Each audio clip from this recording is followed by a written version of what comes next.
Now, the new facility ranks among the best in the country, which helps in recruiting and attracting opponents. The women's squad opened the season to a sold-out crowd and won the game 3-0. Perhaps a sure sign of great things to come. Malcolm Irving, MU Report. Not only was this an opportunity for students to study the subjects closer, but it was also a time where they could connect with other students on campus. Malcolm Irving, MU Report. 3. Despite the snow and the cold of the final stages of winter, baseball season is upon us. Marshall University College baseball team opened their 2014 season this month.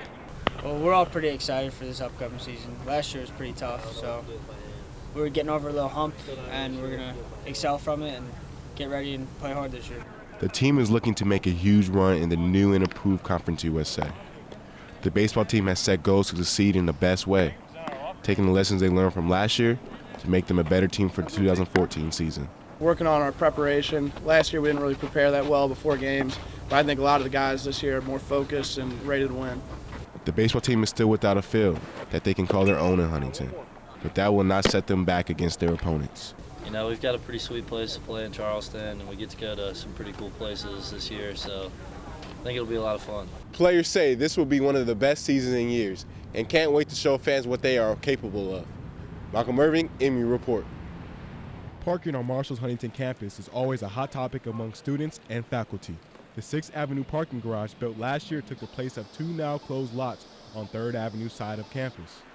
While some students feel it provides even more parking spaces, others feel it can be somewhat inconvenient. Some people might not like to park in this because they have classes on the other side of campus, like in Harris or something, and I can see how that would be inconvenient for them, but it's all on where your classes are. Before the 6th Avenue parking garage was built, it was a meter parking lot where students could pay by the hour. There wasn't very many parking spaces that were here on the lot before, and so you would constantly circle around looking for a parking space or for somebody to back out. But now it's just a lot more convenient to be able to pull in here and know that you've got 3 floors worth of parking spaces. Chief of Marshall's Police, James Terry, says although they may not be in the ideal location, there are plenty of empty parking spaces on campus for students and employees. We feel we have available parking. It's just not in a location that's convenient to some work areas and or to some educational building. You know, we have lots today that are empty. It's all about location. The majority of parking lots on campus, along with the 3rd Avenue parking garage, are permit parking areas only, which could be pretty pricey for students. Students, I don't think that the parking permit is a reasonable price. I think that charging students $155 for a year parking permit is sort of outrageous. There are still pay-by-the-hour parking lots on the 5th Avenue side of campus, along with 6th Avenue parking garage for those students who do not have parking permits. Malcolm Irving, MU Report. Homecoming week is always an exciting time for Marshall students.